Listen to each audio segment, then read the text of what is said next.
Dime. ¿Cuál es? Es esto. Dame un ratito.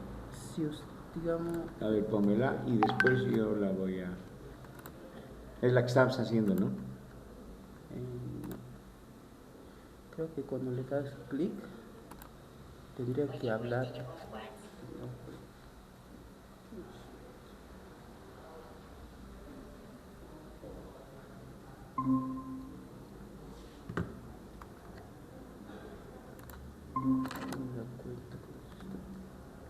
Yo estoy ahorita con mi pendrive.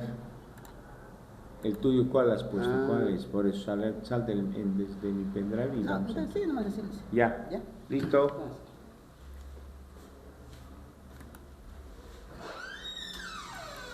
Ay, no. Ya.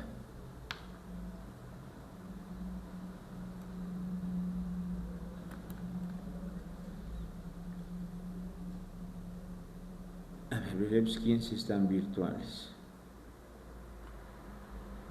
¿Qué ha pasado con este chico? Se ha salido. Se ha vuelto a salir el chango. No, estamos en... A ver. Había un chico que estaba, Trujillo, y ahora no está. Ahora está. Ahora está la Celina, la Natalia. Ya está, ¿no? Sí, ahora sí. Ya. Ya, Ahora sí. listo. A ver, buen día, jóvenes, los que están virtuales. Estoy hablando con José David. José David, quisiera escucharte, ya tengo parlantes, quiero saber cómo estás captando, ¿tienes dudas, algo? Buenos días, Lice. Me he hecho imprimir yo el libro ya. Estoy Ya. siguiendo, estoy Y pintando, estás continuando con pintando, su clase. pero... Sí, sí, Lice, estoy continuando pintando. Ya. Eso quería saber, ya. Sigue entonces la clase. Celina, ¿ya estás con tu texto? Digo, no es Celina. Sí, ya lo tengo ya. Ya. ¿Y tú, Natalia? Buenos días, Lice. ¿Cómo No, estás? no lo Buen tengo, día. pero yo creo que el lunes ya lo voy a tener seguro. Ya. Píntalo ya. El lunes voy a darte unos 10 minutitos y te vas a pintar. ¿Ya? Bien, seguiremos. Buen día, jóvenes. A ver, está José David, Celina y Natalia. Y está bien. No sé qué habrá pasado con... ¿No te has comunicado con Junior, Richard? ¿Qué le habrá pasado? No sabe faltar él. Mateo tampoco. Bueno, tal siempre llega tarde. Bien, entonces, ¿qué pasó? Esas son las democracias. Cualquiera de las dos, la popular o la burguesa, la democracia es esa esencia. Es lo mismo. Solo que le ponemos los rótulos, no sé si por congraciarnos con algún sector u otro sector, pero para terminar dice, en realidad las democracias populares eran construcciones con el predominio de una clase burocrática. Eso pasó en los países de la órbita socialista, la burocracia. Lamentablemente ese es el peor error de los gobiernos que han habido del socialismo. Demasiada burocracia. Seguiremos viendo. Democracia gobernada y democracia gobernante. Esta distinción, cuyo principal expositor fue Georges Bourdieu, se basa en un enfoque político. Aunque el poder surja del pueblo por medio de elecciones, esta no gobierna realmente, de modo que es solo gobernado, en virtud de un procedimiento democrático. En cambio, la democracia gobernante supone la adopción de medidas que de forma efectiva permita a las masas su intervención en la toma de decisiones. Jóvenes, mañana estamos a escasamente 48 horas de una segunda vuelta. Mañana, todo el domingo, todos los que mayores de 18 años y legalmente inscritos en el padrón electoral van a ir a votar. Unos votarán por X, otros votarán por Z. Ya, están haciendo ejercicio del voto. Perfecto, se respeta. Pero realmente, jóvenes,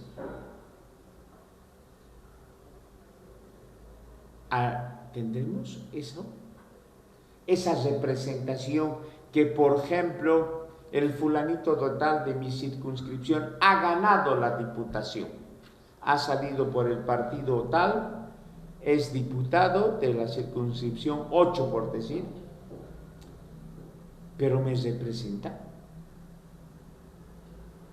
¿Será que va a ser lo que va a ser? Porque al fin y al cabo, como OTB, como barrio, zona o como lo que ustedes quieran llamar, muchas veces uno sale defraudado, porque lo único que velan sus intereses estos representantes es personal, o sea, lo que a él le interesa. Y lamentablemente, jóvenes, en los últimos, no en los últimos 43 años que hemos recobrado la democracia, yo creo que siempre ha sido, ahora con mayor fuerza, ese deseo innato del ciudadano boliviano que se muestra en cualquier nivel de la sociedad, sea presidente de OTB, sea secretario de un sindicato, sea representante de un club de madres, qué sé yo, se promociona. Lamentablemente, una institución que ha nacido en la sociedad boliviana y está presente en los 9 departamentos, que es los famosos comités cívicos, que nacieron con la filosofía de defender y luchar por los intereses de su región. Hoy en día, ¿qué son? Tomaremos el ejemplo del Comité Cívico de Santa Cruz. De cívico, 20%. Político, el 80% se está. Más bien que no ha ido ninguno de esos, se lo veía como diputado. Claro, a los anteriores sí. Hay en la agrupación de Jorge Quiroga Ramírez, hay 2 dirigentes del Comité Cívico de Santa Cruz, expresidentes. Aquí en Cochabamba, lo mismo. Uno que se estaba postulando por la agrupación de Quiroga Ramírez, que no logró ganar, pero tiene otro que en un determinado momento era más figurón, está como diputado suplente, digo como senador suplente. Y otro, el último presidente que tuvo el Comité Cívico, llamado Apolinar Sarabia, creo que es, está también como senador suplente de la Alianza de Reyes Villa. Entonces, eso se busca, se promociona, ellos se promocionan. Entonces, que el pueblo cuando les dice, ¿y ustedes qué están haciendo? Ellos tranquilamente dicen, ustedes no me han elegido, prácticamente. En esas palabras podrían decir. Seguiremos viendo.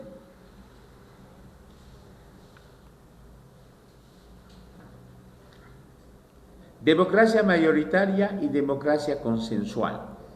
Esta es una de las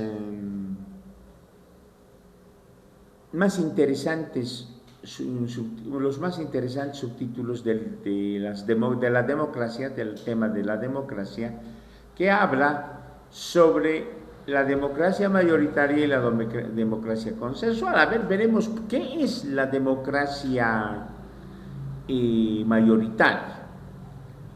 Aaron Lippard, otro politólogo norteamericano que también hace un aporte muy bueno sobre la democracia, ¿qué dice? Él dice, hay 2 tipos de democracias, la mayoritaria y la consensuada, o la consensual. Dice, el primero se caracteriza, 1, concentración del poder ejecutivo en un solo partido sin coaliciones. Es lo que se ha dado en los últimos 20 años se ha dado una democracia mayoritaria. ¿Por qué? El movimiento al socialismo ganó las elecciones solo como movimiento, sin ningún tipo de coalición. Pase. Buen día.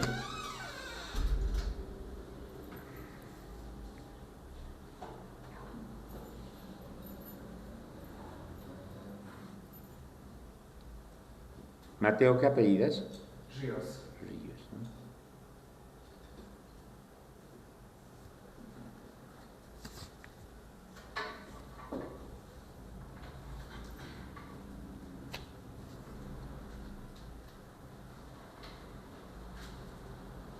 Listo.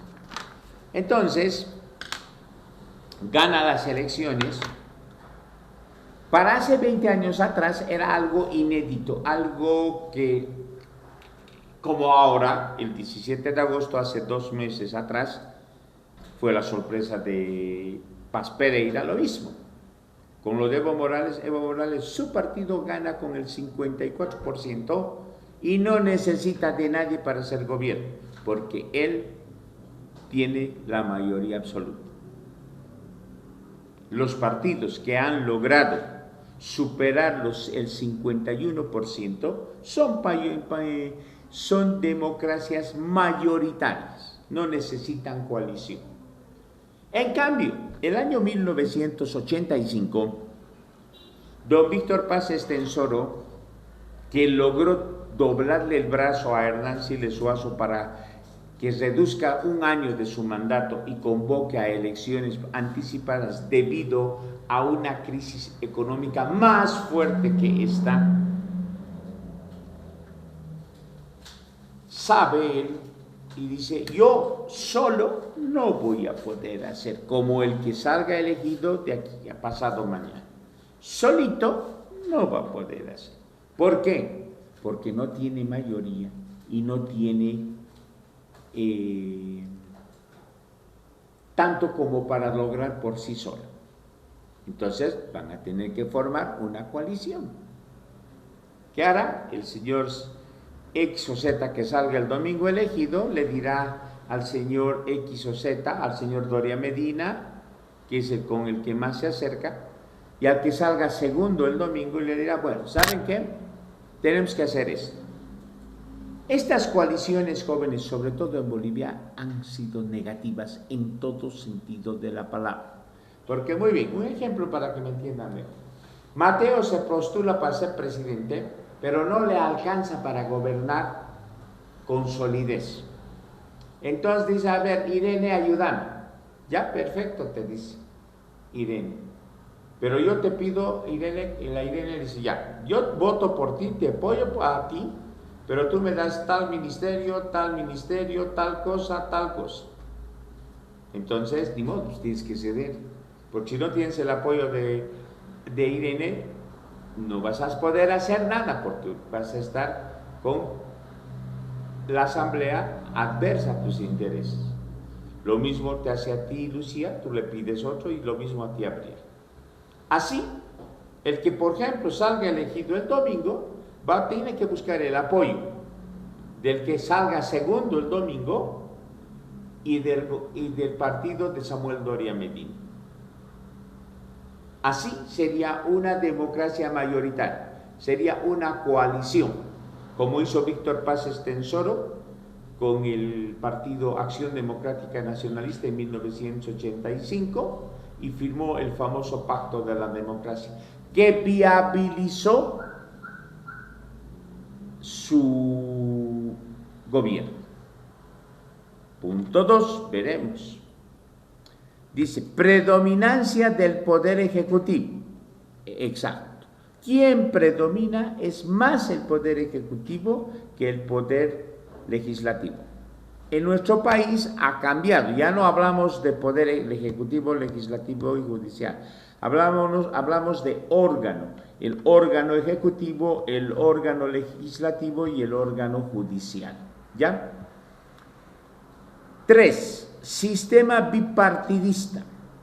Es decir, 2 partidos. Aquí Una vez que se posesione el ganador del domingo, va a gobernar, no en mayoría, va a gobernar en coalición. El cuarto punto, sistema electoral mayoritario, muy relativo. 5, competencia entre grupos de interés, desde luego, porque aquí, ahí se van a jugar, ahí vienen pues las repartijas que hacen mucho daño.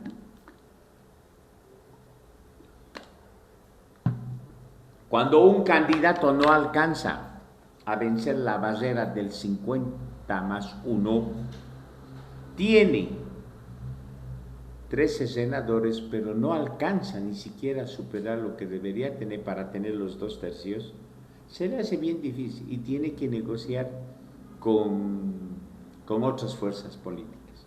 Lo malo de eso es que todo es yo te doy, tú me das. Y cuando las papas queman, nosotros nos salimos del gobierno.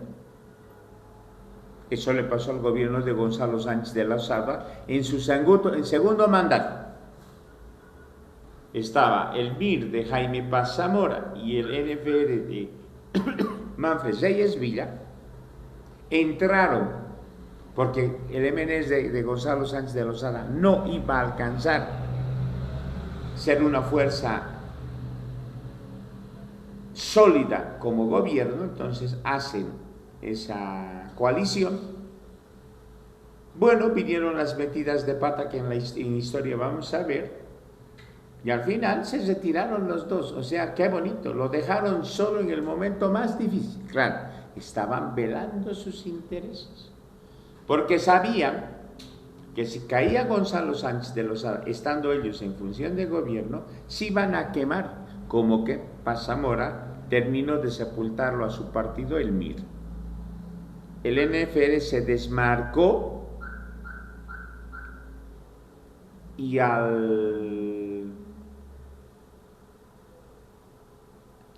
apoya al vicepresidente, entre comillas, que asciende, que es Carlos Mesa Gisbert,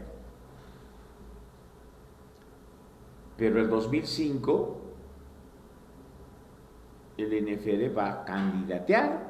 Ahí todavía Reyes Villa tenía buena rastre a nivel nacional, lo que en 20 años ha perdido, totalmente ha perdido, ¿ya? Ha perdido porque se ha desgastado. Además, jóvenes, si ustedes analizan, ¿quién era Samuel Doria Medina, Jorge Quiroga Ramírez, Manfred Reyes Villa, Johnny Fernández? 4 viejas facciones políticas, en otros términos, dinosaurios políticos de hace más de 20 años, que no hicieron nada por este país. ¿Quiénes fueron presidentes? Ya le pondremos el MIR de Jaime Paz Zamora, que empezó a vigente. No está. Doria Medina acabó su ciclo político, lo mismo de que Jaime Paz Zamora. Digo que Manfred Reyes Villa. Ya se acabaron, ya no más, porque ya la gente ha dicho, váyanse. De Jorge Quiroga está en veremos, el domingo se sabrá.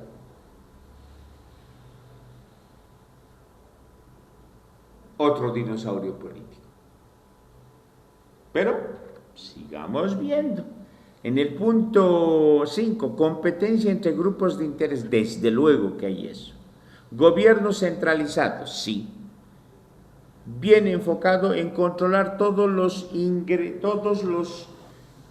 que ingresa al país, distribuido a través de sus entidades, que son los gobiernos autónomos departamentales. El sistema unicameral no existe. 8. Constitución flexible, tampoco. 9. Ausencia de revisión jurisdiccional de la legislación, tampoco. Banco Central bajo control del Ejecutivo, sí. De estos 10 puntos, el primero, el Poder Ejecutivo controla todo el poder, ni duda acá. Con el MAS 100% de control. 2. Predominancia del Poder Ejecutivo, también. 3. Sistema bipartidista, nada que ver. 4. Sistema electoral mayoritario, tampoco. 5. Competencia entre grupos de interés, Dals y Bain. Te ha ganado el Mateo. Y eso que los dos viven por Sacaba.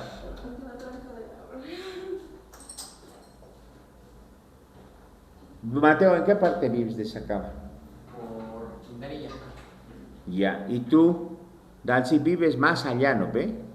Sí, la cosa es que por allí me más cansada de ¿A qué altura de la Villazón vives? ¿Sacaba mismo o en la carretera? No tanto, estoy en Amancayes. Ah, ya estás en Amancay, sí conozco. Entonces, sí tienes que salir más temprano. Porque si sales entre las 7 menos cuarto y las 7 de la mañana, vas a llegar en Año Nuevo nomás a la ciudad. 8. Constitución flexible. No ha habido. Ausencia de revisión jurisdiccional de la legislación, tampoco.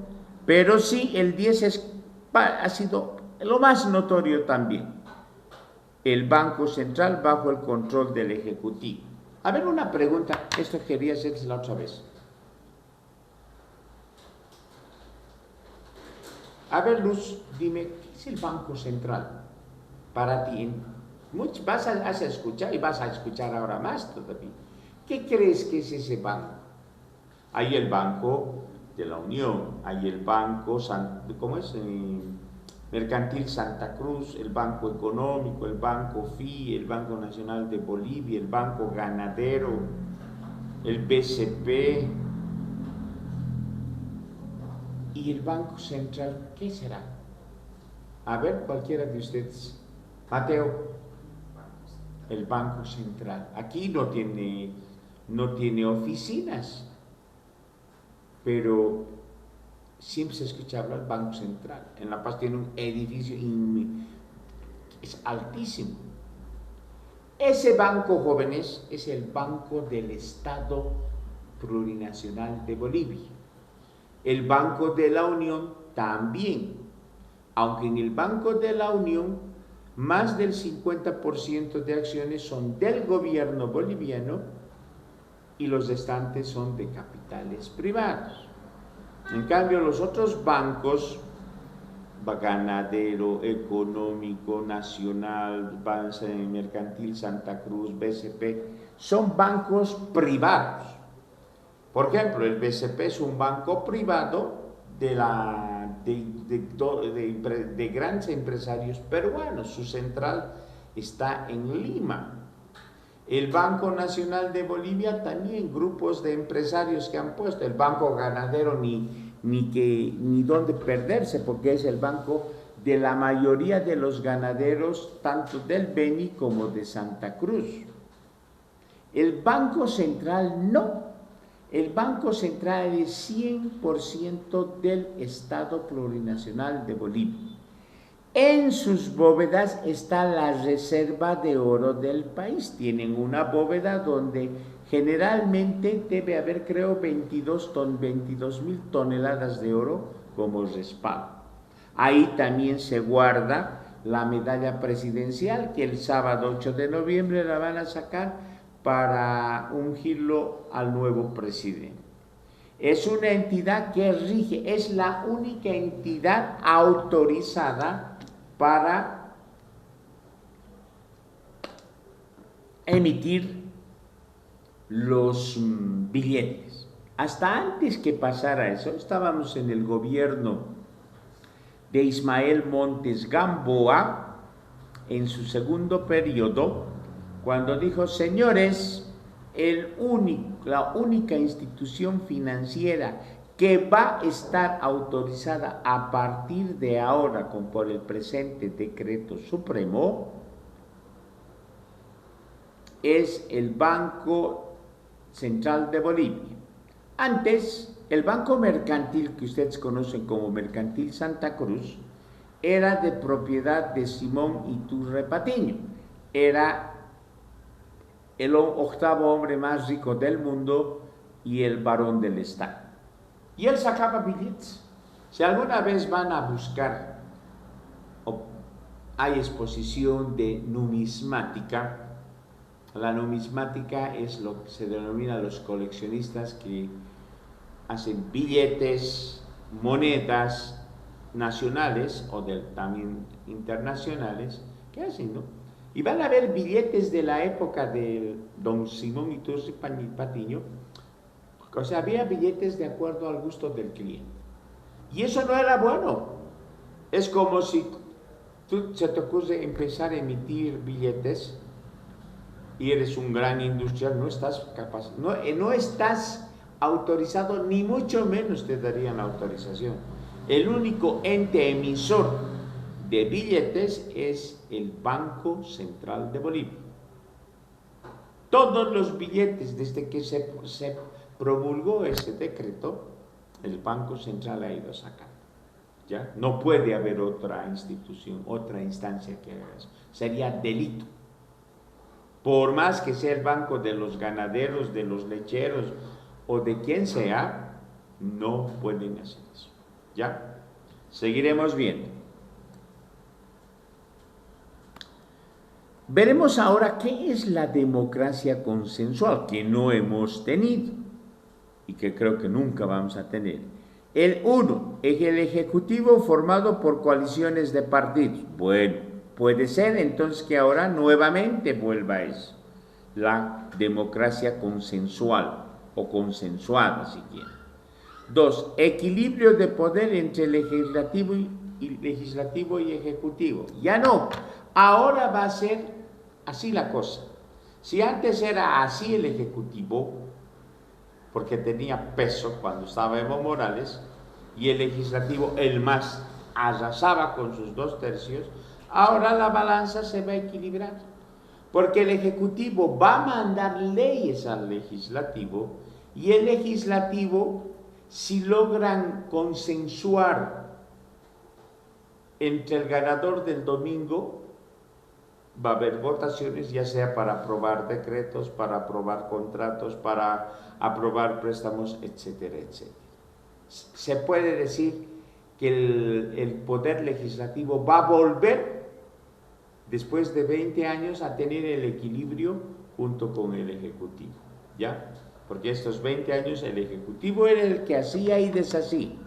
Aparte de la fuerza que tenía, la figura emblemática de Evo Morales siempre se anteponía en esa situación.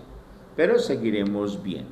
El 3 dice sistema multipartidista, que también yo creo se va a dar. Porque no creo que sea. Yo creo que la agrupación de Samuel Doria Medina y del que salga segundo, con el ganador van a tener que consensuar un acuerdo. Esperemos de que no exijan cuotas de poder, que yo dudo, porque en eso los bolivianos tenemos la maestría de ser, yo te doy pero me das a cambio. Parece algo innato en el ser humano, digo en el boliviano. Luego dice sistema de representación proporcional. Aquí un poco yo dudo de eso, porque si bien PDC ganó las elecciones del 17 de agosto, tiene, pero no le alcanza para tener fuerza por sí sola para lograr objetivos. 5. Concentración corporativa de los grupos de interés. Yo creo que eso también vamos a ver. 6. Gobierno federal o descentralizado, no existe. A pesar de que se habla de una autonomía, que los cruceños nuevamente han vuelto a decir que con el gobierno del señor Jorge Quiroga Ramírez van a lograr profundizar la autonomía. Hay una obra que se llama La vida es un sueño, de Calderón de la Barca, que decía que los sueños son sueños y los sueños son. Ahí lo dejamos todo. Luego tenemos bicameralismo fuerte, es decir, lo que ocurrió con el gobierno mayoritario, con la democracia mayoritaria, donde el ejecutivo y su legislativo, el MAS, tenía presencia fuerte. Ahora va a ser más matizada la cosa, porque va a haber dos, el sistema bicameral existe, la Cámara de Senadores y la Cámara de Diputados. Yo no soy partidario del sistema bicameral, jóvenes, porque al fin y al cabo, los senadores no hacen nada. En Bolivia deberíamos tener solamente el sistema unicameral, es decir, la Cámara de Diputados, porque en la Cámara de Diputados es donde nacen las leyes que el legislativo va a ir promoviendo a lo largo de una legislatura. El Senado, para mí, es la quinta rueda de un coche. O sea, no funciona. ¿Ya? Seguiremos viendo. Y dice 8. Constitución rígida. Va a ser 9. Revisión jurisdiccional de la legislación. También. Banco Central independiente. Sí, el Banco Central, que en su momento con el MAS en 20 años ha estado en las manos de Juan Evo Morales Aima y de Luis Alberto Arce Catacora, ahora vamos a ver que el Banco Central, yo creo que sí va a tender puentes, el que va a tener que hacer del que articule va a ser el ministro de Economía y el ministro de Planeamiento. Ya entonces el Banco Central va a tener cierta independencia, además que el legislativo va a controlar eso. Ya entonces hemos visto los dos sistemas, y en Bolivia hasta 20 años ha estado el sistema de la democracia mayoritaria. A partir del 9 de noviembre vamos a entrar a la democracia consensuada, porque todo se va a lograr en base al primer consenso que va a ser, y eso, como les digo, ni siquiera el 8 de noviembre. El que gane el lunes ya va a entablar negociaciones con los partidos que tienen representación en la Asamblea Plurinacional, porque se necesita ejecutar medidas que vayan, uno, solucionar el problema de la escasez de carburantes, lo primero. Segundo, la cuestión de la falta de divisas. Y tercero, la situación económica. Van a consensuar para que el 9, porque prácticamente el domingo en la noche ya se sabe quién gana.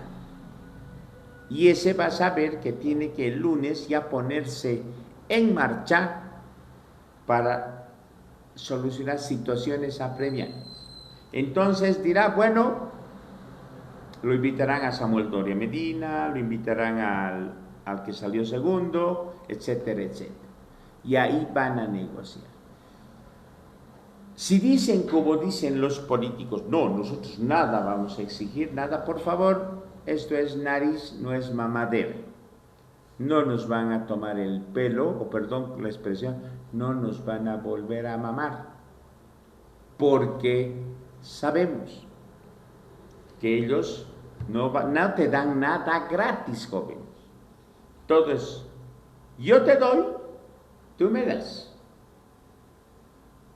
Entonces, así va a lograr. Así va a tener una democracia consensuada el gobierno que sea elegido el pasado mañana.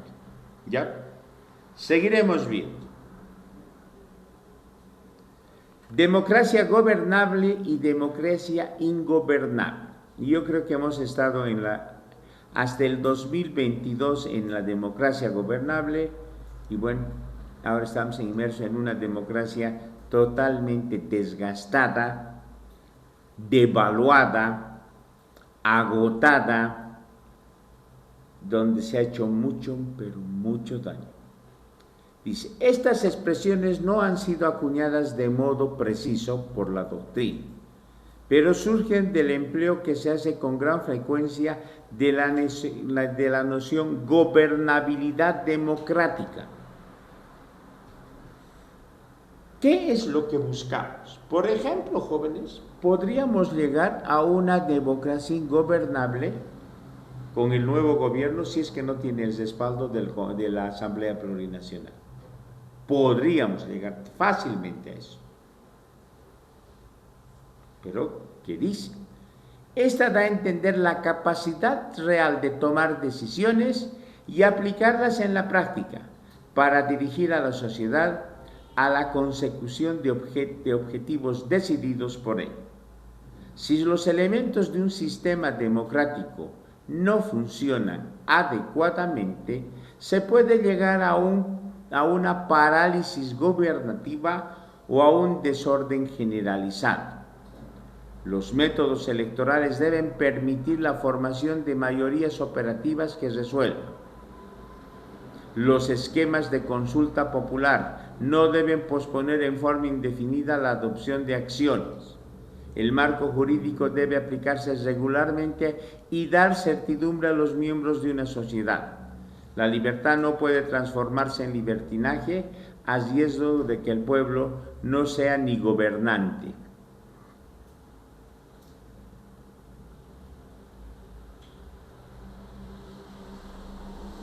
Entonces, veremos.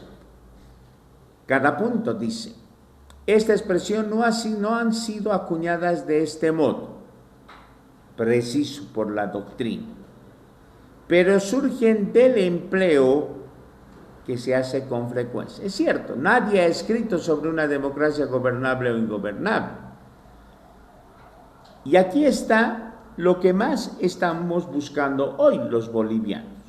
Capacidad real de tomar decisiones y aplicarlas en la práctica, para que la sociedad llegue a objetivos concretos. Exacto. Si los elementos de un sistema democrático no funcionan adecuadamente, se puede llegar a una parálisis gubernativa o a un desorden generalizado. Lo que ahora estamos pasando. Lamentablemente, el gobierno de Luis Alberto Arce Catacora cayó en esa inercia de democracia ingobernable. No se toman las medidas. No puedo entender cómo un gobierno puede quedarse con los brazos cruzados y decir, no hay dólares, no hay combustible. No, pues es como un papá que no tengo plata, hijos, no comemos. Bueno, pues tendrá que el papá ir a vender, qué sé yo, para subsanar la comida y puchero de los hijos de todos los días. ¿No? Tendrá que ir a gritar, aunque sea en los trufis, para ganar en el día 20 pesos, pero por lo menos con eso asegurar algo para la comida.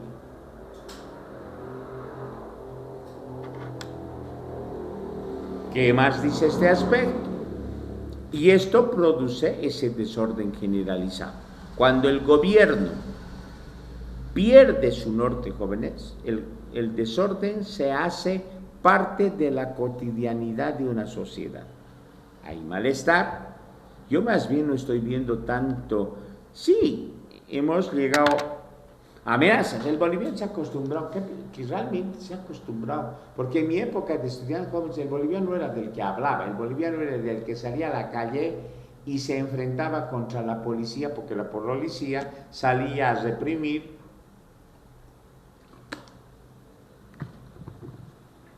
Pero ahora parece que hubiera sido el derecho al bloqueo, a la protesta, a la violencia, exclusivo y privativo de don Juan Evo Morales, porque ningún otro sector ha hecho. Los transportistas pesados, vamos a salir, vamos a hacer esto. Puro bla bla. Carlos Don Evo Morales, que dijo la última vez que armó semejante descalabro en julio. Bloqueo de caminos, y el centro minero de Yayagua fue el centro neurálgico de estas protestas, donde murieron policías de la forma más sanguinaria que se podía hacer. ¿Quién motivó? Evo Morales. Pero otro sector, otro líder. Me atrevo a decir que este gobierno que suba jóvenes va a tener que andar como quien anda pisando huevos. Con calma, con cautela, porque a la primera medida que sea antipopular, se le van a venir con todos. Por eso digo, este gobierno que suba debe consensuar y poner un rótulo, un lema, una palabra, todos por Bolivia, por decir, para que todos contribuyamos a salir de esta situación. ¿Ya? Seguiremos viendo. Dice, no, los métodos electorales deben permitir la formación de mayorías operativas que resuelvan. Los esquemas de consulta popular no deben posponer en indefinida la adopción de acciones. Y es cierto, jóvenes. Creo que en Bolivia hemos llegado a un punto en los últimos 5 años a tratar de ponerle un calmante, un analgésico al país para que la tensión, la inflamación baje y bueno, otra vez ya está bien, listo. El problema de los hidrocarburos ya se sabe desde ese año. Durante el gobierno del general Banzer en el año 1971-1978, ahí comenzó la subvención de los carburantes. Han pasado casi 50 años, jóvenes. 47 años, dentro de 48 años, dentro de 2 años van a ser casi 50, van a ser 50 años que el general Banzer dejó el poder. Pero nadie quiso tocar. Cuando dijeron jóvenes, señores, caballeros, damas, etcétera, etcétera, es imposible mantener una subvención porque se va buena cantidad de dinero al viento. Es como quieres tener tú un alquiler de un departamento en un edificio central, una suite de lujo, Mateo, cuando tienes solamente sueldo. ¿Cómo vas a cubrir el costo de eso? O sea, uno tiene que ser realista y decir, bueno, hay que restringir algo. Entonces, ya no debe haberla posponer. La solución tiene, por más dolorosa que sea,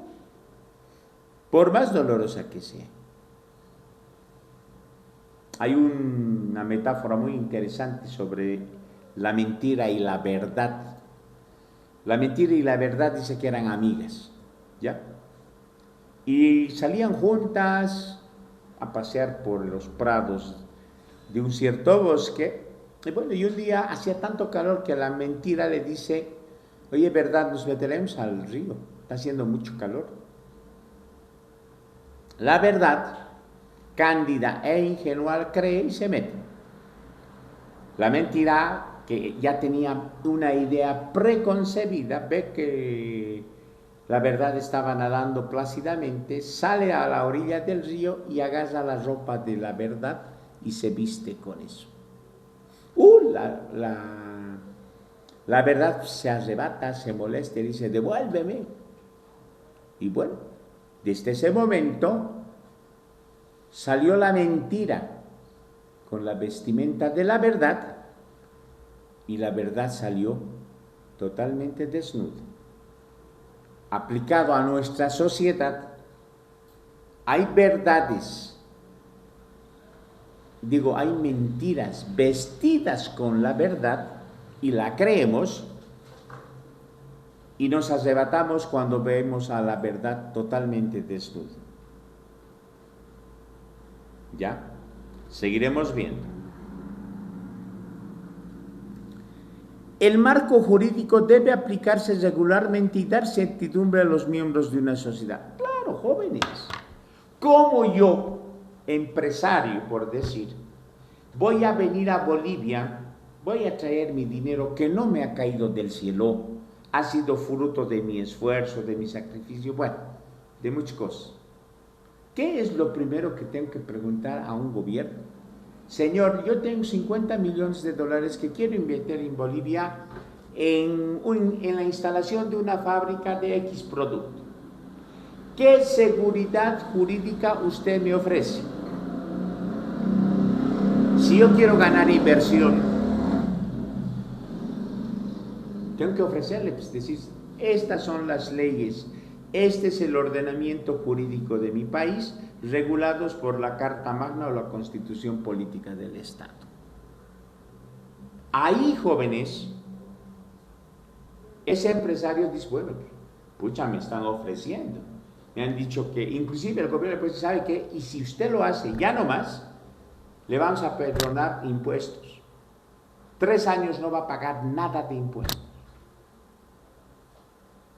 Es atractiva la cosa. Pero si por el contrario meto mi plata, hago la infraestructura de obras civiles para instalar la fábrica y después el gobierno se olvida y me quiere nacionalizar o apropiarse de eso, no, pues jóvenes, ese ya es una muestra de decir, en Bolivia ni se animen a hacer inversión porque el Estado les va a caer encima.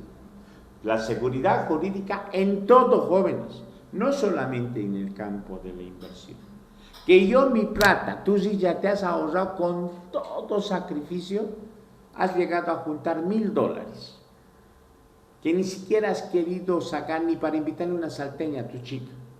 Has guardado tus $1,000, te has ido al banco y has depositado. ¿Por qué has depositado en el banco? Porque estás confiando, ¿no? ¿Tú tienes cuenta en el banco? Sí. ¿En qué banco? En el Banco Unión y en el Banco Sidre. Bien, pues empresario debe ser dicho. Ya, y dime, Zicha, ¿cuánto tienes en el Banco Unión y en el otro banco? ¿Qué me has dicho cuál era el otro banco? Sidre. Sidre. Ah, ya, es una ONG que da mucho apoyo, ¿no? Sí, lo conozco, Alberto Alén es el máximo ejecutivo del Sidre. Pero, a ver, dime, ¿por qué has puesto al Banco de la Unión? ¿Qué te ha convencido si hay otros bancos que están funcionando? No, solo porque hay muchos cajeros en el Banco Sidre que transfiero al Banco Unión y en el Ya. Banco Sidre administro dinero. O sea que tú dices, he puesto al Banco de la Unión porque tiene mayor cantidad de cajeros y yo donde esté puedo ir a sacar porque siempre va a haber en la zona sur, en la zona este, oeste, norte y en todo Bolivia. Ya. ¿Tú tienes, María Luz, cuenta en el banco? No. ¿Tú, Abril, en qué banco? En Mercantil Santa Cruz. ¿Y por qué has puesto al Mercantil Santa Cruz y no has puesto al Banco Nacional, por ejemplo? Por la comodidad del cajero. Dalcy, ¿tienes cuenta en el banco?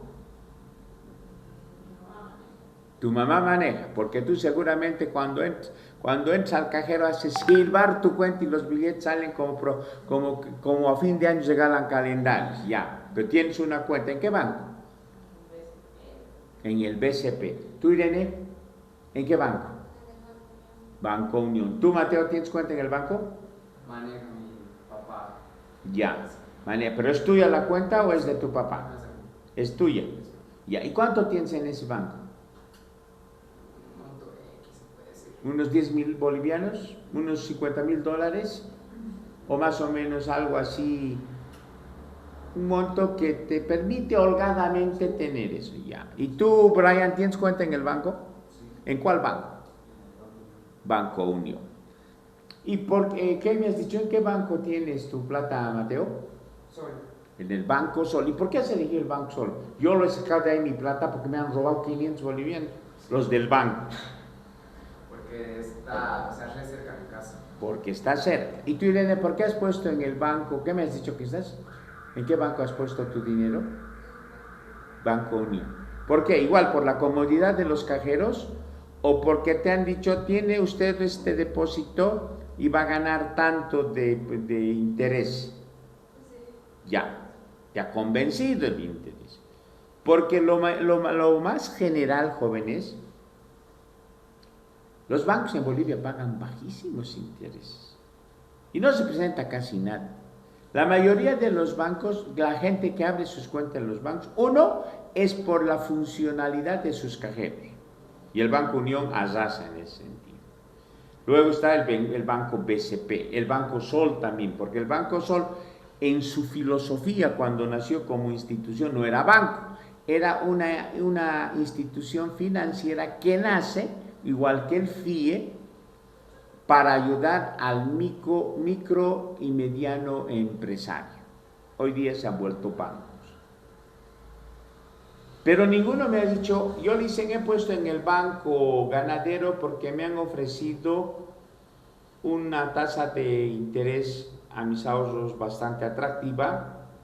Cada mes sortean, creo que 100.000 bolivianos, algo por ahí. No. ¿Qué tal si un día vienen y vas a querer sacar tu platita para comprarte algo y dices, no puedes retirar? Yo necesito sacar 1.000 bolivianos, es mi plata. El banco no puede decirte no puedes retirar. Pero si viene una orden de la ASFI y dice, no pueden retirar los ciudadanos bolivianos sus más de 500 bolivianos por día. A la macana. O sea que aparte de que mi plata ya me la han encadenado, me dicen cuándo nomás puedo sacar. Y eso ha pasado con los que están ahorrando en dólares. El Estado, listo, pueden sacar. Y eso es arbitrario. Porque si te tienen que ofrecer seguridad jurídica, ahí debe ser lo mismo. Que tú puedes disponer tu dinero el rato que tú veas conveniente. Solamente el banco es la entidad en la que has confiado. ¿Dónde dejan? Si no, bueno, pues te compras un colchón nuevo y le haces un boquete a tu esponja y ahí depositas tu dinero. Es mejor cajero inclusive, porque metes tu mano en la noche que estás durmiendo y ya sacas tus billetes. Pero mucha gente ha hecho eso. Mucha gente. Yo conozco a 2 personas que se la han ido a sacar antes que empiecen los problemas de escasez de dólares y lo tienen guardado en su casa. ¿Por qué? Porque dicen preferible que yo lo tenga y no que me venga el Estado, el gobierno y me diga no hay dólares, no le podemos devolver, listo. Entonces tiene que haber un marco jurídico sólido que garantice a la sociedad que sus dineros están siempre de libre disponibilidad. Luego dice, la libertad no puede transformarse en libertinaje, a riesgo de que el pueblo no sea ni gobernante. No hemos llegado a ese libertinaje, jóvenes, pero muchas veces hemos estado a un paso de caer así, a una ingobernabilidad donde cual hacía lo que le daba la gana.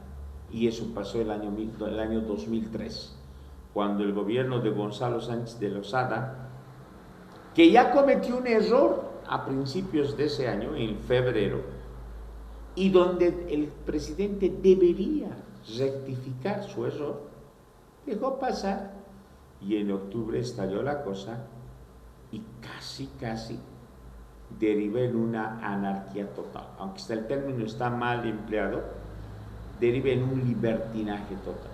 En 2019, a raíz de ese desmadre que se genera con el supuesto fraude, se generó momentos donde la gente estaba a punto de hacer lo que le daba la gana.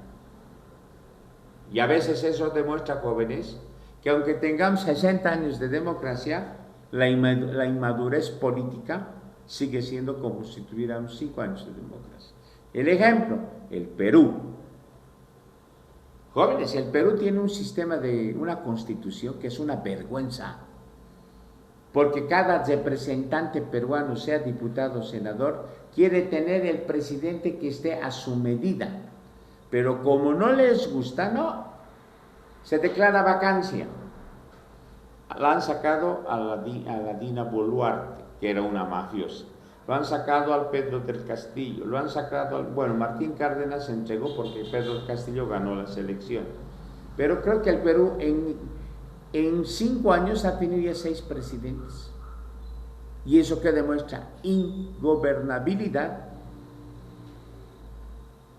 y una constitución que tiene que ser, el gobierno que salga elegido en el Perú en abril del próximo año, lo primero que tiene que hacer es sacar una constituyente y reformar, eliminar esas prerrogativas que tiene el senador y el diputado peruano, porque no es correcto. No me gusta abajo, no me gusta abajo, no, jóvenes.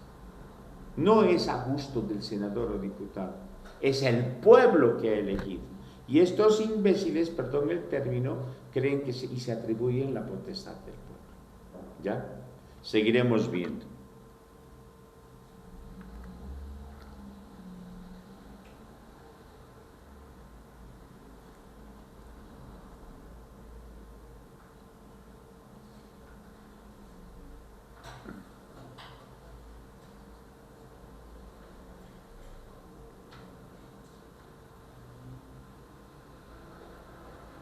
Ni gobernado y se entroniza la anarquía, carencia de gobierno, que es el destino de una democracia ingobernable. No diré anarquía, jóvenes, vuelvo a decir, la anarquía la calumnian a esa corriente. El anarquista es otra cosa, jóvenes. No busca el desorden, la anarquía busca que el Estado no sea el que rija la vida en todo sentido de una nación. ¿Ya? Un rato les voy a dar qué es el concepto de anarquía. Entonces, jóvenes, ahí deriva todo ese desmadre de libertinaje y ahí se puede llegar que es una democracia ingobernable. Lo que está pasando en el Perú es un ejemplo de una democracia ingobernable. ¿Cuánto ha pasado? El 2002, en diciembre, lo destituye el Congreso a Pedro del Castillo y la ponen a Dina Boluarte. Dina Boluarte, en una jugada muy bien elaborada por sus colegas parlamentarios, la decretan en vacancia por corrupta, está afuera. Y se les aseguro que va a ir a parar a la cárcel también, porque los presidentes que han sido destituidos por el Parlamento peruano, toditos han ido a parar a la cárcel. Ninguno se salva de eso. Seguiremos viendo. Dice, democracia virtual y democracia liberal. Tito vemos y después nos vamos al recreo. En este caso no se trata de una oposición, sino de dos nombres distintos, para aludir a los fenómenos parecidos. La noción de democracia virtual ha sido acuñada para referirse a la construcción de una fachada de instituciones democráticas por los líderes que habían dominado la escena política en regímenes autoritarios de África hasta la década de 1980. Es decir, ¿qué entendemos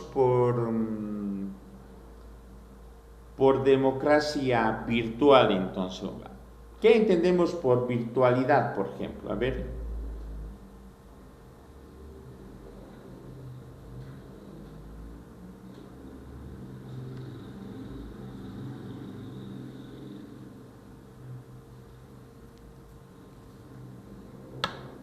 ¿Qué es virtual? No estar presente, ¿no?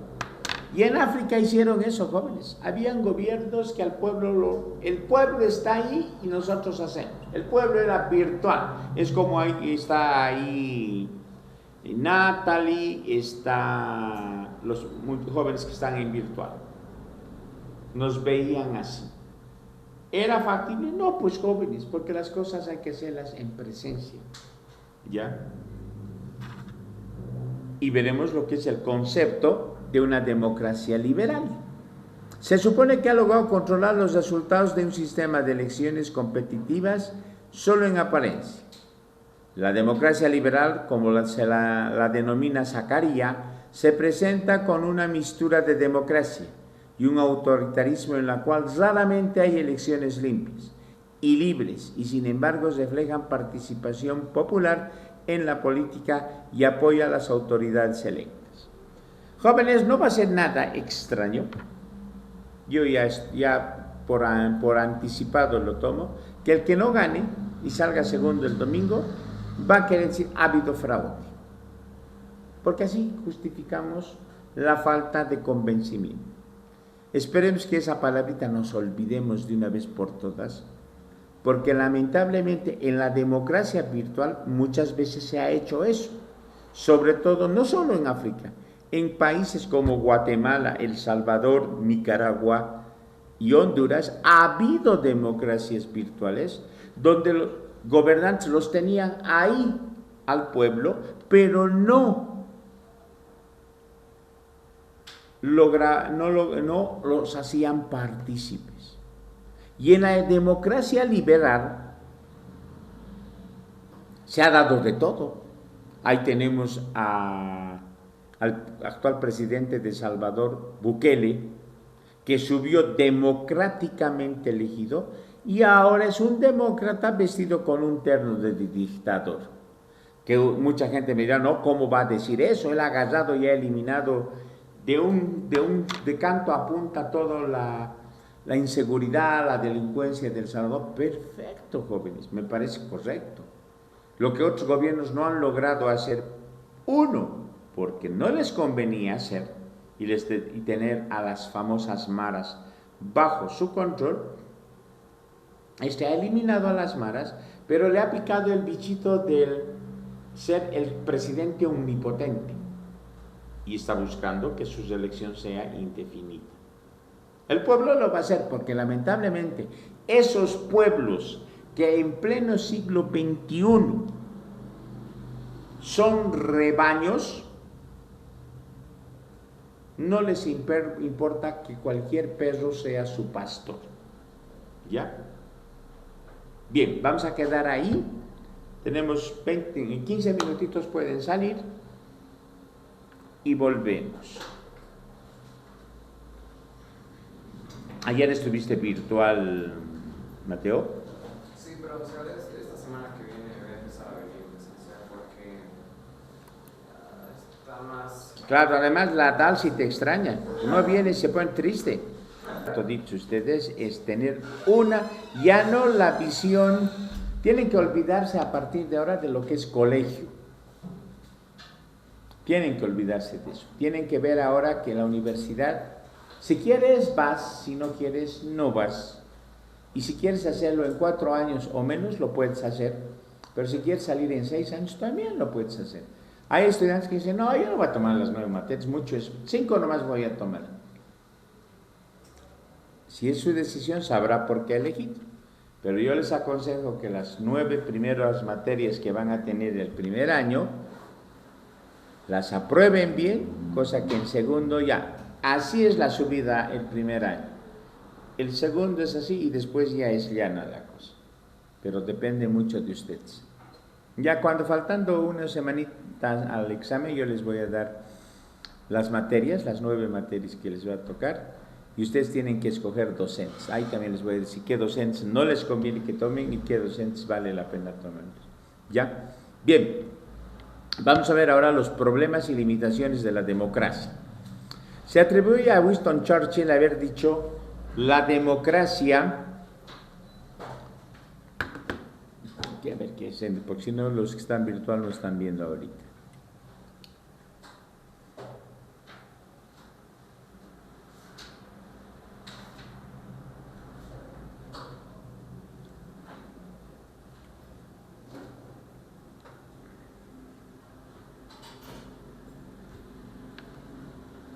¿Quiénes están en virtual? Siguen los mismos, ya.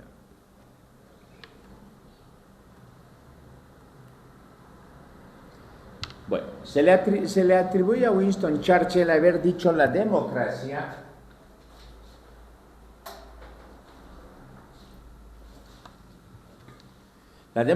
es la peor forma de gobierno inimaginable, a excepción de todas las demás que han sido experimentadas.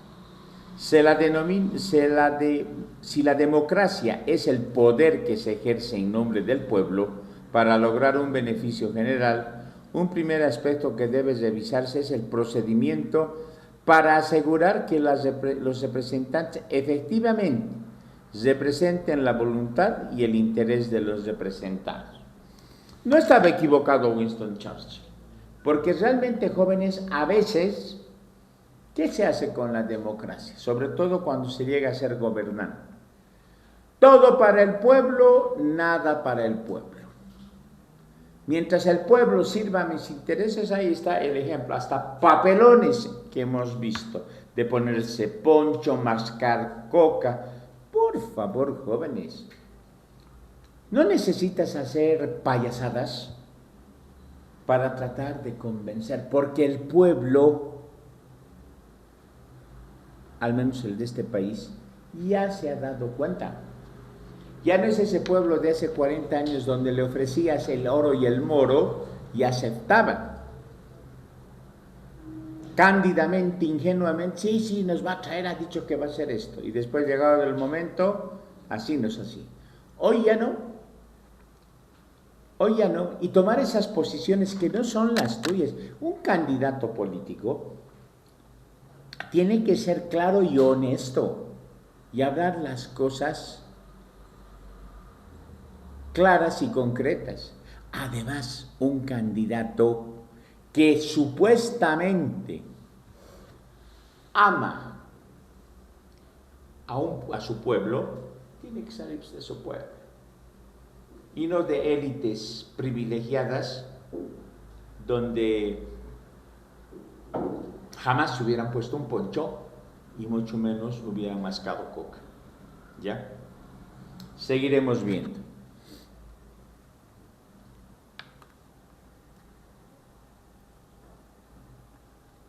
Desviación y trivialización de los procesos electorales. Respecto del tema planteado en el párrafo anterior, aparece un primer problema de las democracias contemporáneas. La competencia entre partidos se desplaza cada vez más del plano de las ideas y los programas al de la habilidad para vender una imagen al público. Y es cierto, jóvenes. ¿Se han dado cuenta? Yo creo que van a estar tristes ahora los canales de televisión, las páginas sociales que tienen, porque han ganado casi un año de las propagandas de los políticos. Las radios, la prensa escrita, las redes sociales, la televisión, han sido copados.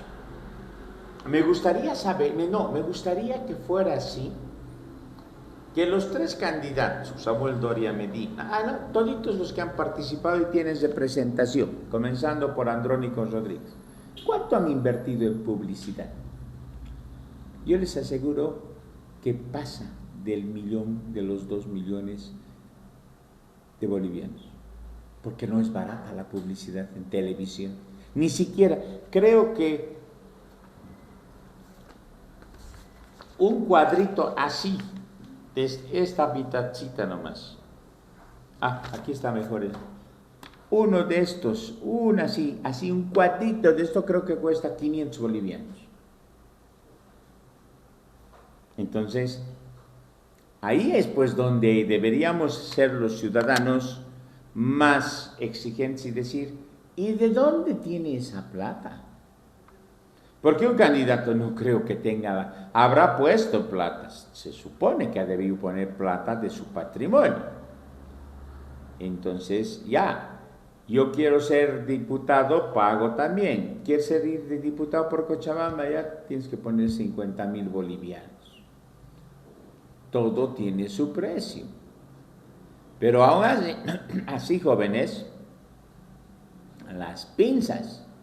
¿Sigue? ¿De dónde? Porque se gasta hartísimo. Entonces hay que ahí salir con la interrogante. ¿Y quién los financia? Porque, jóvenes, en América Latina son susceptibles de ser financiados por el narcotráfico. ¿Ya? El narcotráfico puede copar el aspecto político como lo ha pasado en Colombia, como le ha pasado al célebre Gabriel Milei en la Argentina, que uno de sus mejores senadores o diputados financiados por el narcotráfico. Aquí se ha dado. Entonces, ahí está. Claro, es una buena inversión. Tú pones, Mateo, 50,000 para ser diputado, sales electo, 50,000 bolivianos has gastado. Pero ¿cuánto vas a recuperar si te pagan 25,000 bolivianos cada mes? En 10 meses, 250,000 bolivianos. Ya has cubierto por temas la inversión que has hecho. Pero tienes que ser inteligente y decir, me tengo que asegurar que este salga electo. No como una persona que yo conozco, que le ofrecieron una senaduría, metió 50,000 y no salió electo, no salió, desde Doria Medina. La ha perdido, 50,000 que lo ha perdido. Y lo peor de eso es que ni siquiera su mujer sabía que había sacado plata. Ahí se dan cuenta. Tienes que apostar a ganador, porque si haces una mala jugada, el arrepentimiento, y te van a decir, qué pena, no les vas a decir, devuélvame, no, pues. Ya, entonces, ahí viene estas situaciones, y vamos, ¿no ve? El de vender, el de la imagen, esa es la publicidad, el marketing político. Hasta les enseñan, oye, jóvenes, es interesante, porque si tienen un profesional del área de marketing, te dice, no pues hermano, no tienes que estar así, te maquillen, a ver, hay que maquillarte, te has tirado una trasnochada anoche y tienes hoy día una entrevista, ya, prepárenle una comida, o sea, todo asesoran para que esté. Si por ejemplo tienes problemas en la piel, en la cara, y vas a estar en una entrevista televisiva, te lo llevas la llevas a tu maquilladora para que te haga perder eso. O sea, desde la imagen es importante. Desde la imagen. Entonces, es sumamente llamativo las cosas, ¿verdad? Seguiremos viendo. Dice además, no se pide a este que razone para hacerse representar, sino crea en algo o alguien. Exacto. A ver, vean nomás a Rodrigo Paz Pereira y véanlo a su vicepresidente. Físicamente, Lara tiene mayor presencia, ¿no? Con lo que son de ojos claros, bastante llamativos, sí. Pero a ver, véanlo a su vicepresidente de Jorge Quiroga. Un pichiruchi de esos que en algún momento ni siquiera habla bien. Todo eso se tiene que jugar, o sea, hay que realmente manejar con pinzas el manejo de un proceso electoral. ¿Cómo tienes que pararte? El que es, bueno, en eso Quiroga tiene mucha experiencia, porque el político, algo que debe destacar siempre, debe ser agresivo. Debe ser agresivo, porque el político que es pusilánime en sus expresiones, no está perdiendo el tiempo. Andrónico, ¿por qué no tuvo tanto arrastre? Porque era, primero, que hablaba poco y a veces ni hablaba. Entonces, no, pues él, por ejemplo, tiene 5 años para cambiar su imagen, de ser callado a ser un político mejor preparado. No le va a faltar oportunidades, puede hacerlo, pero el político tiene que ser desde la posición de pararse y hablar al público, es importante. Seguiremos viendo. Dice, ¿no? Adicionalmente, para ellos se privilegia el impacto de un lema o una frase publicitaria sobre el contenido de las propuestas. ¿Se acuerda? Con Doria Medina. 100 días, carajo, y en todo lado era el carajo que sonaba. Yo en un momento dado dije, es llamativo. Una persona dijo, es una grosería. No, el carajo no es una palabra grosera. Pero era llamativa. El error que cometió es copiarlo eso de Milei. El político no tiene que copiar nada. El político tiene que ser auténtico. Tiene que ser él mismo para que la gente crea en él. Entonces, jóvenes, ahí está. ¿Y qué pasó? Yo dije, va a pegar, claro, al principio, en enero de este año, pegó fuerte esa frase. Hasta un chiquito me acuerdo, que en el Turfi, 100 días, carajo, decía y se paraba ahí. Pegó. ¿Qué pasó el 17 de agosto? Promovía los 100 días, ni aún así pegó en la población. Y el que menos pensábamos, que ni siquiera le daban 50 centavos, resulta que arrasa con la elección. Entonces, jóvenes, ¿qué hizo, por ejemplo, esa elección? ¿Qué nos ha demostrado? Primero, el marketing político de Samuel Doria Medina, que ha movido millones de dinero, no le ha servido, porque no ha llegado, no ha convencido. ¿Por qué ha llegado a ser segunda fuerza Jorge Quiroga? Porque tiene un baluarte fuerte, porque a él le han dado plata el sector empresarial cruceño, junto con esa oligarquía que todavía existe en ese departamento. Le han dicho, tú tienes que salir, así nos vas a dar muchas presiones. Y lógico, jóvenes, nada es gratis en política. Yo te he invertido, te he dado dinero, Mateo, $2 millones, no te los he regalado. Tú tienes que ser presidente. Eres presidente de, bueno, Mateo, es hora de que hagamos cuentas.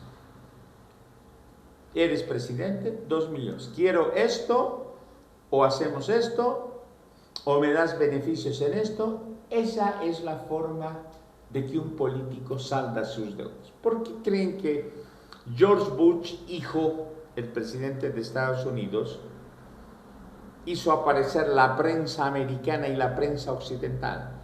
Irak y Saddam Hussein tienen armas de destrucción masiva. Y llegado el momento no tenía ni un cohetillo Saddam Hussein. Porque George Bush tenía, ¿cuál fue el negocio? Las petroleras, las transnacionales petroleras americanas, le dijeron, te hacemos presidente y nos das los pozos petroleros de Irak. Y te inventas cualquier cosa. Y jóvenes, los medios de comunicación a veces son serviles a intereses oscuros de gobernantes, como principalmente de los Estados Unidos. Hasta un ejemplo. Estamos yendo a controlar las rutas del narcotráfico de Venezuela. Por favor, jóvenes, nos damos cuenta que lo que quiere el señor Trump es invadir Venezuela, de voltearlo al señor Maduro y apropiarse del petróleo, porque Venezuela es el mayor productor de petróleo. Pero no lo hace porque ya sabe.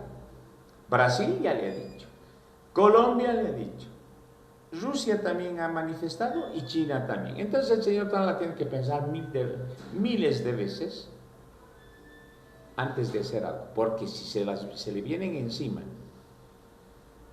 Brasil y Colombia en defensa de Venezuela, Estados Unidos pierde al poco que tiene de simpatizante en esta parte del mundo. No es que se lo defienda Nicolás Maduro, se está defendiendo la dignidad de un pueblo. Si Estados Unidos hace 100 años tenía esa costumbre, que piense que ya pasaron 100 años y en 100 años los pueblos sabemos defendernos. ¿Ya? Seguiremos viendo. ¿Qué más dice? Adicionalmente, estas son sustituidas muchas veces por el ataque al adversario político. con el propósito de descalificarlo o desprestigiarlo. Las campañas electorales están denominadas por la televisión, el envío de cartas en encuestas y otros métodos que tratan a los votantes no como ciudadanos que deciden el destino de la nación, sino como un conjunto de impulsos a impactar o a calmar. ¿Y lo han visto? ¿Qué le han dicho? ¿Qué le han levantado a su vicepresidente de Jorge Quiroga? Le han dicho que su padre es un mafioso, que el Banco Fácil hizo barbaridades, al suegro de Paz Pereira lo mismo. O sea, lo ideal y lo correcto sería, jóvenes, ya, al candidato dile lo que tú quieres, pero no toques su familia. Su familia nada tiene que ver en lidiar en una contienda electoral. Su familia está en un punto aparte. Que le digan a él que es muy chato, muy gordo, muy guapo, muy feo, de todo, perfecto, se las banca. Pero tocar a la familia, yo creo que ahí ya no es error del candidato contrario, esa ya es bajeza, porque ahí demuestra que ya no tiene argumentos con que atacar a su contrincante y va a buscar enlodarlo en X o Z circunstancias, en los dos bandos. Pero generalmente se utiliza la bajeza para poder lograr cosas, ¿no? Y a veces eso marca huella, jóvenes, marca huella. Y generalmente en las personas que nada tienen que ver ahí, que son los hijos. Por eso, cuando uno se lanza a la actividad política, que a ustedes les digo porque quizás en los años alguien de ustedes se lanzara a eso, lo primero que tienen que aprender es a tener un cuero político que resista todos los embates del adversario. Les van a decir ladrones, les van a decir mentirosos, les van a decir todos los adjetivos calificativos. Pero si tienes un buen cuero político, vas a rebotar, es como un chaleco antibalas. Y en eso el maestro, el artífice de estas cosas, era el doctor Víctor Paz Extensor. A Víctor Paz Extensor le han dicho barbaridades. ¿Qué hacía él? Buenas noches, hasta mañana. Nunca se rebajó a ese nivel. Nunca se rebajó. Pero entre Doria Medina y Jorge Quiroga, por ejemplo, se han insultado. El otro, por no decir qué le ha dicho, hacía al víctima, parecía. Y el otro ponía su cara impávida y pasaba la cosa. No, jóvenes. Ahí las bajezas no se manejan. Seguiremos viendo. Degradación de la política y desprestigio de los políticos. Como resultado de lo anterior, la sociedad percibe la política como una actividad manipuladora, cuyos protagonistas no persiguen el bien común, sino el beneficio propio. El resultado es que la gente rechaza a quien se dedican profesionalmente a la política y desconfían de las instituciones democráticas. Jóvenes, si has hecho un análisis, ¿quiénes están metidos en política en Bolivia? Son todas esas personas que como profesionales han fracasado. Como no los pueden conseguir trabajo porque son pésimos profesionalmente hablando, tienen que buscar pues un modo de sustento. Porque un profesional exitoso, ya sea economista, ya sea abogado, ya sea ingeniero, la profesión que haya escogido, si es exitoso no va a vivir de la política, porque su profesión le va a dar esas satisfacciones. Pero si es a la inversa, lo primero que tienen que hacer es asegurarse pues su futuro. Y esos son los que hacen quedar mal a una determinada profesión. Hay varios yo conozco. Son economistas, son arquitectos, son sociólogos, pero que no funcionan, no sirven. Son mediocres profesionalmente. Entonces, Yo les aseguro que si uno de ustedes lo invitan a hacer a una X o Z partido, pero son exitosos profesionales, lo primero que van a decir, no, gracias. Yo vivo bien, mi profesión me da satisfacción, listo. Pero si yo es un profesional mediocre, listo, hermano, ya no hay problema, hay que movernos todo. Ahí está el ejemplo.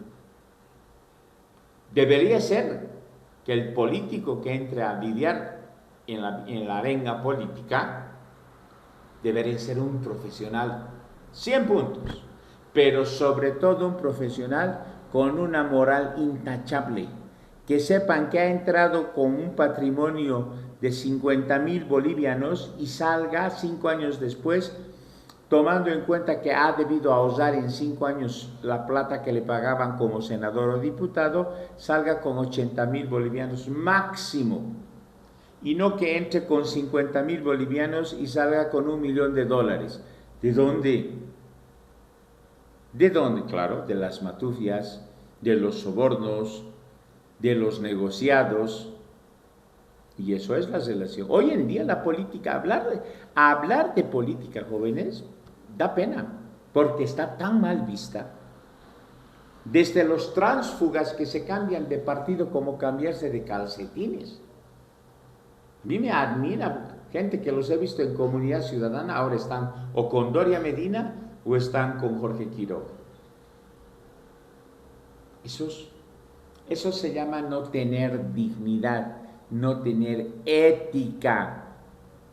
Porque si mi agrupación se va a acabar el 8 de noviembre, pues me voy.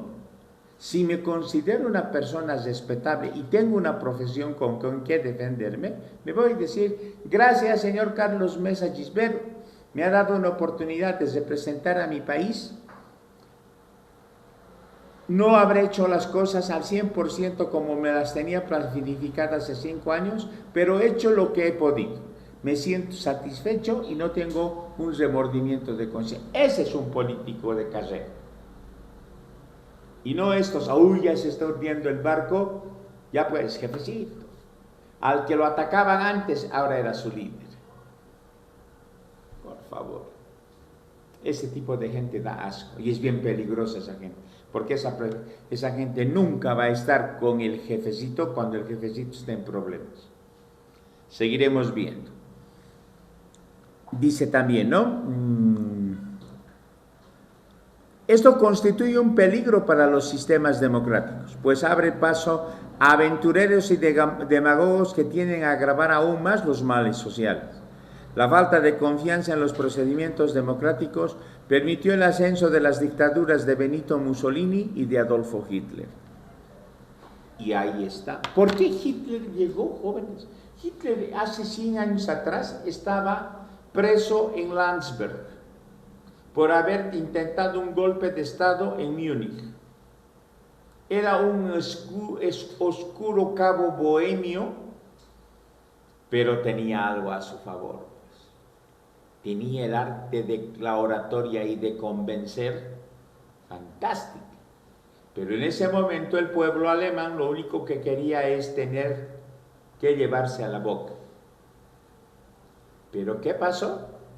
Cuando plenamente Alemania empezaba a crecer nuevamente después de una Primera Guerra Mundial, donde le quitaron su ejército, le quitaron su naval, le quitaron su aviación y además le dijeron, aparte de eso nos vas a pagar daños y perjuicios.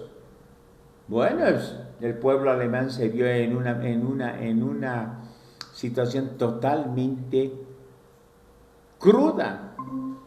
Y ahí aparece la figura de este cabo bohemio que con un discurso empieza, y jóvenes, un pueblo cuando es huérfano de líderes idóneos, cae fácilmente en la presa de demagogos que aprovechan la coyuntura de ese momento para ganar adeptos y luego apuntar el voto. Y Hitler hizo, y Mussolini también hizo.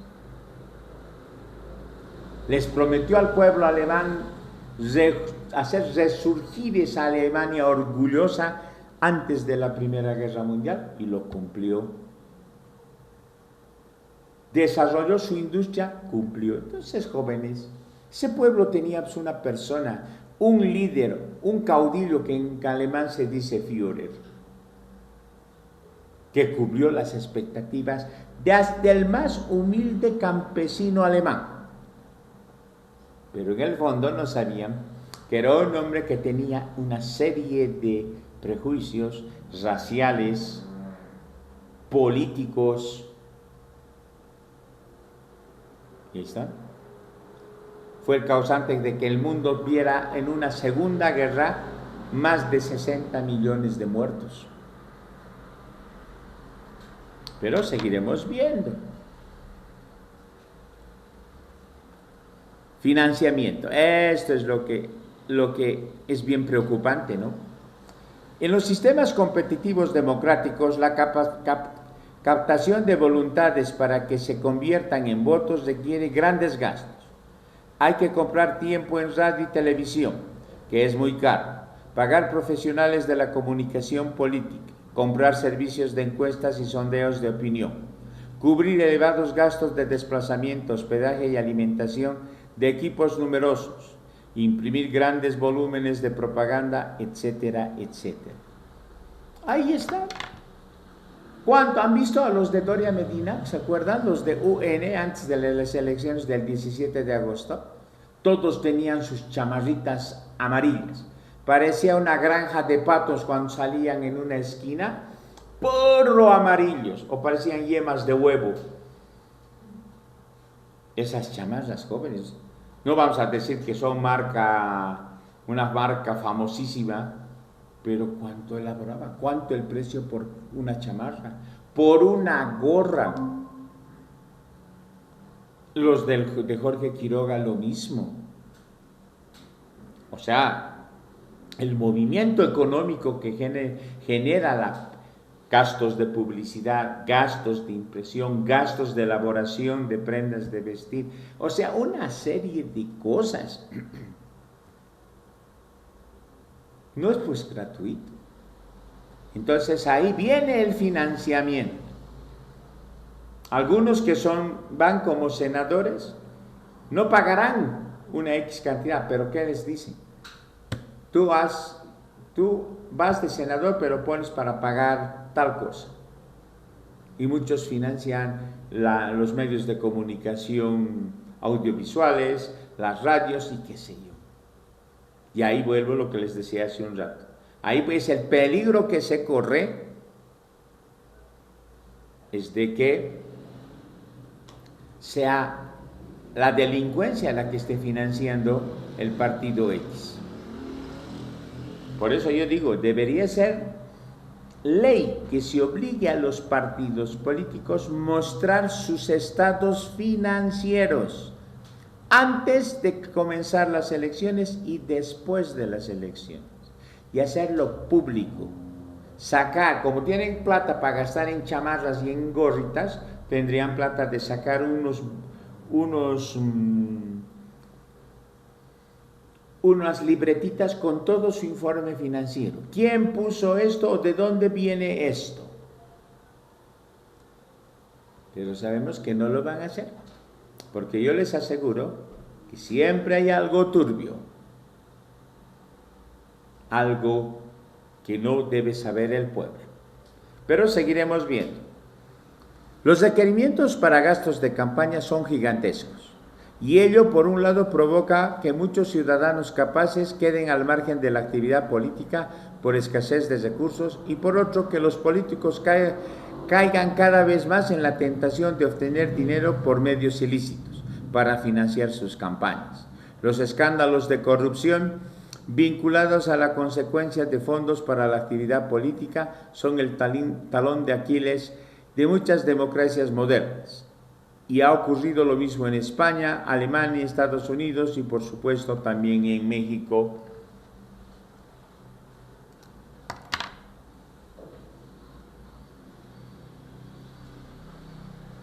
Ese es el riesgo de caer en esto, del financiamiento.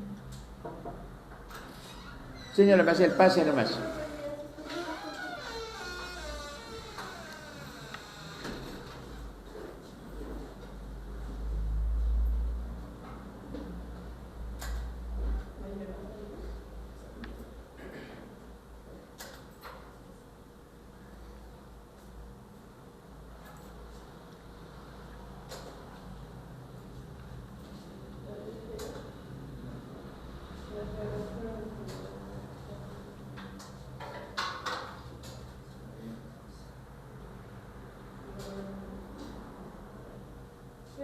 Mire, señor Maciel. Entonces, jóvenes, ahí viene el problema este. Por eso hay que ser muy cuidadosos. No solo en Bolivia, en todas partes del mundo ahora. ¿Quién financia? ¿De dónde viene? Ustedes saben que el poder del narcotráfico, tráfico de armas, tráfico de personas, pornografía, son 4 rubros que tienen ganancias multimillonarias. Que para que darle 10 millones de dólares a un candidato no es nada, es como sacarle un pelo a un puerco.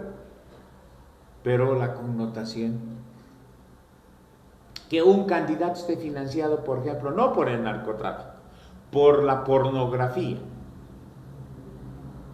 que otro esté financiado por los traficantes de armas, o que otro esté financiado por el tráfico de personas. Por eso hoy en día los políticos, y ocurre algo, jóvenes. Quizás, María Luz, te pongo en el ejemplo, tú eres una profesional destacada, tienes una oratoria muy convincente, has llegado a situaciones profesionales bastante expectables y dignas, pero no tienes plata.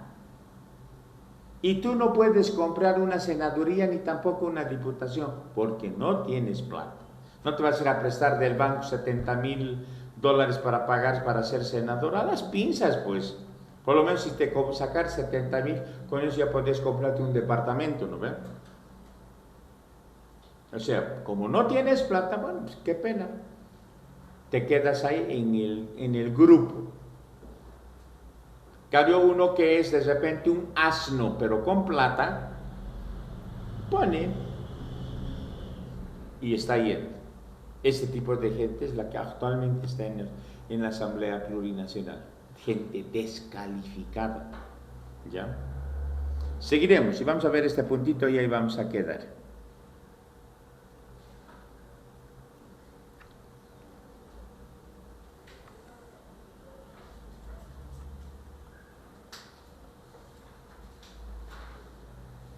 Poderes fácticos. Frente al poder público surgido por la voluntad electoral, en las democracias operan poderes de hecho que no provienen de un procedimiento democrático, pero actúan de diversos modos sobre la formación de la opinión pública, las organizaciones políticas, que se disputan el poder y los gobernantes.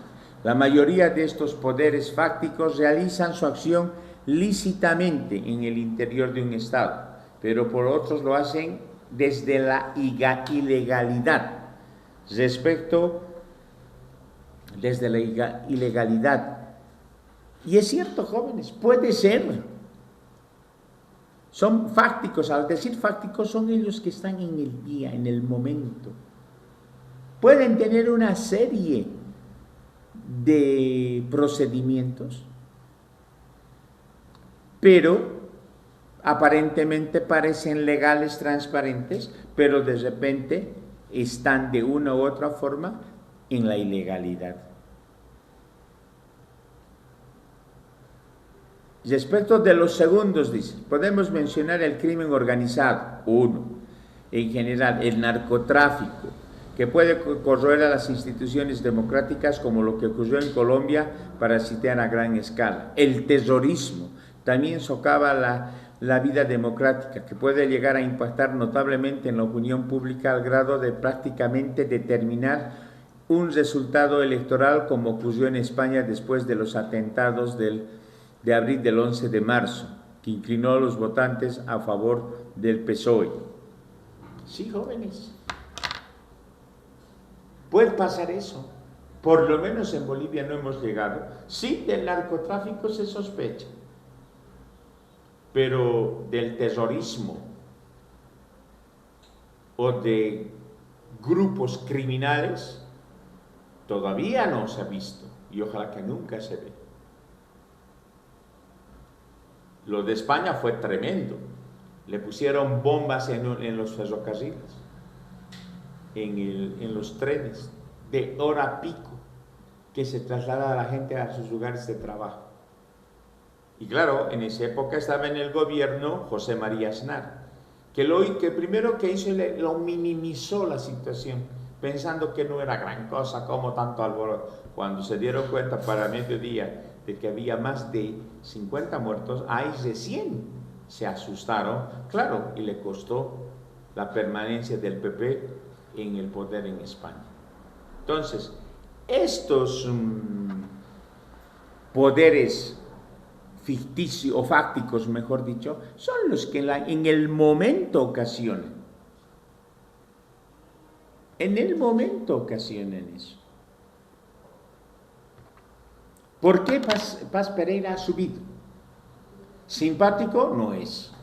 O sea que no ha votado la población femenina por él. Una sencilla razón. Es joven. Es bisoño y neófito en la política. Recién se está lanzando. Quizás uno diga lo que se hereda no se hurta por el padre. ¿Y el contrincante quién es? Un señor que ya fue presidente y no lo hizo nada bien. Una persona que cuando fue vicepresidente el año 1997, cuando asumió el poder, a los 3 meses de gobierno, de un plumazo abroga el bonosol, que es la célula que dio origen después al Bolivida, que más tardó en aparecer que en desaparecer, y lo que hoy se llama la renta dignidad. ¿Y por qué? Supuestamente él dijo que era inviable, o sea, se inventó una serie de patrañas este señor. Cuando dejó de ser presidente le preguntaron, ¿y por qué abrogó el bonosol? Y no tuvo descaro de decir, es que era político. Queríamos fundir al MNS en ese momento. Ahí está un ejemplo. Entonces, estos poderes fácticos a veces son determinantes. A veces son determinantes. Y eso es lo peor. Bien, lo vamos a repetir esto el lunes. Vamos a quedar ahí.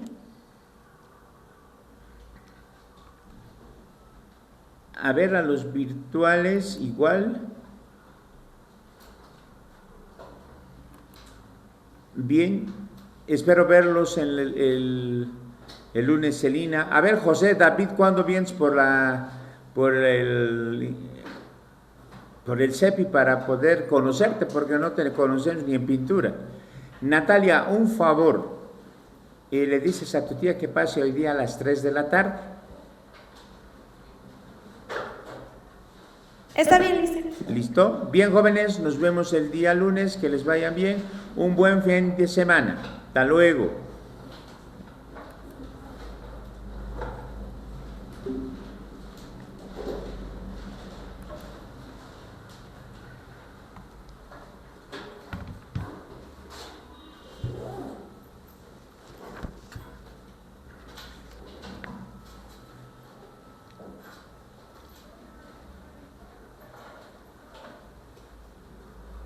Pueden salir jóvenes.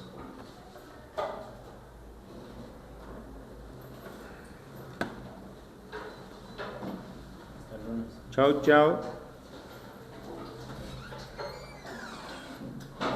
Hasta luego, que les vaya bien.